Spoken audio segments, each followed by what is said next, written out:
आज इस देश के अंदर नर्सिंग स्टूडेंट्स को स्टाइपेंड नहीं मिल रहा है, प्राइवेट हॉस्पिटल्स के अंदर सैलरी कम है, कॉन्ट्रैक्चुअल आ जाता है, 80-20 जैसे नियम आ जाते हैं, कभी भी रिक्रूटमेंट रूल्स बदल दिए जाते हैं, तो उनके लिए कौन बोलेगा? तो hello guys, welcome back in my another video. तो एक चीज़ सोचने पे मजबूर करता है कि आखिर नर्सिंग फील्ड में बॉयज़ के साथ इतना भेदभाव क्यों किया जाता है।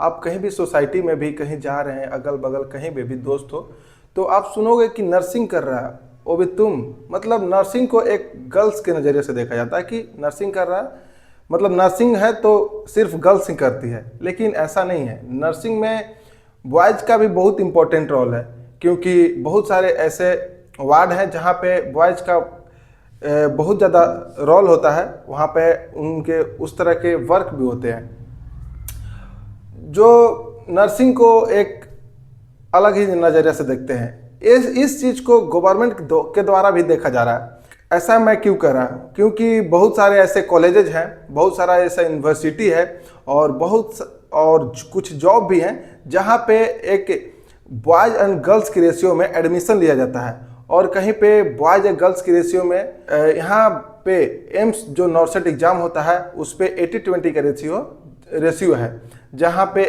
100 अगर स्टूडेंट है उसमें से 80 गर्ल्स हैं और वहाँ पे 20 बॉयज़ को ही सिलेक्ट किया जाता है। तो इस तरह से जेंडर इक्वालिटी देखने को मिलता है बीएससी नर्सिंग में। आखिर ये चीज़ क्यों है? ये चीज़ हम इसलिए कर रहे हैं क्योंकि अभी कुछ नर्सिंग स्टूडेंट द्वारा अभी 80-20 रेशियो पे सरकार के प्रति नाराज़गी जताया जा रहा है, और मतलब इसके प्रति प्रोटेस्ट भी कर रहे हैं लोग। तो इस चीज़ को गवर्नमेंट को या हेल्थ सेक्टर को या हेल्थ मिनिस्टर को सोचना चाहिए और इसमें कुछ सुधार करने चाहिए, इसमें कुछ अपडेट लाने चाहिए। और आपको बता दें कि एडमिशन रिलेटेड भी इस तरह के कुछ प्रॉब्लम देखने को मिलता है, क्योंकि मैं जिस टाइम एडमिशन लेना चाहता था बीएससी नर्सिंग में, मैंने बहुत सारे जगह पे जानकारी लिया था। जैसे कि एम्स बीएससी नर्सिंग में अगर आप एज ए बॉयज एडमिशन लेना चाहते हैं, एलिजिबिलिटी नहीं है कि वहाँ पे बॉयज एडमिशन ले सकता है। उसी तरह से आप IGIMS है जो अभी पटना में है, वहाँ पे भी आप बॉयज का एलिजिबिलिटी नहीं है एडमिशन लेने का। बहुत सारे ऐसे स्टेट है जहाँ पे बीएससी नर्सिंग गवर्नमेंट कॉलेज से बॉयज नहीं कर सकते हैं। बहुत सारे ऐसे हॉस्पिटल है जहाँ पे boys BSc nursing as a BSc nursing या एज ए स्टाफ जॉब नहीं कर सकते हैं।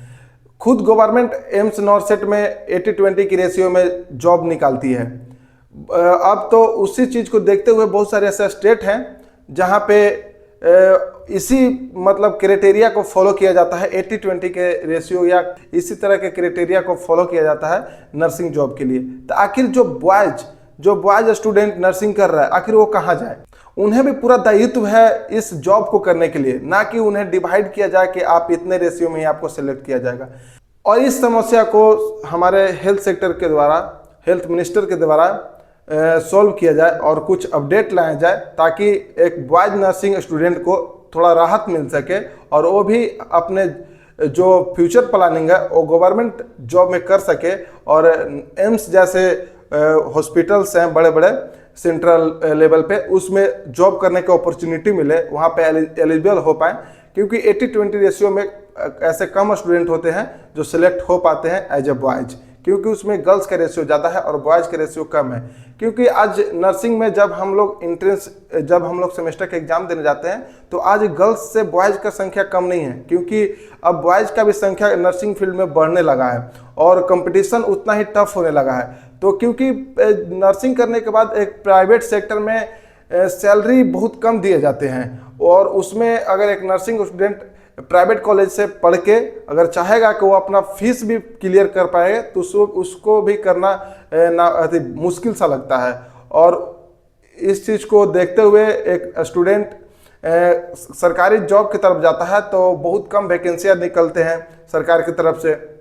वैकेंसी खाली है, सीट खाली है, फिर भी वैकेंसी कम देखने को मिलता है। उसमें भी 80-20 का रेशियो देखने को मिलता है। कई स्टेट में तो एलिजिबिलिटी नहीं मिलता है। तो इस चीज़ पे गवर्नमेंट को सोचना चाहिए, हेल्थ सेक्टर को सोचना चाहिए और एक नर्सिंग स्टूडेंट के लिए राहत के सांस देना चाहिए, कुछ सॉल्व करना चाहिए, कुछ अपडेट्स लाने चाहिए ताकि एक नर्सिंग स्टूडेंट को रिलीफ मिल सके एज ए बॉयज। तो थैंक यू गाइज, ये मेरा कुछ इस चीज़ के प्रति, इस टॉपिक के प्रति कुछ थॉट्स था जिसको मैं आपके सामने रखा। और आपका क्या ओपिनियन है इस पे बता सकते हैं। इसके लिए जिसके पास जो है, जो इसके बारे में जो जैसा सोचता है वो बोल सकता है। इसके लिए नो डाउट है, मैं भी उस चीज़ को, अगर मेरे से भी कुछ चीज़ गलत सोच रहे होंगे, मेरे दिमाग में कुछ गलत होगा तो उसको मैं सुधारूंगा। और आप भी इस पर कुछ अपडेट्स दे सकते हैं, ओपिनियन दे सकते हैं। तो थैंक यू गाइस यहाँ तक वीडियो को देखने के लिए। अगर वीडियो बनाया है तो वीडियो को लाइक करें, चैनल को सब्सक्राइब करें और अपने दोस्तों के साथ शेयर करें। और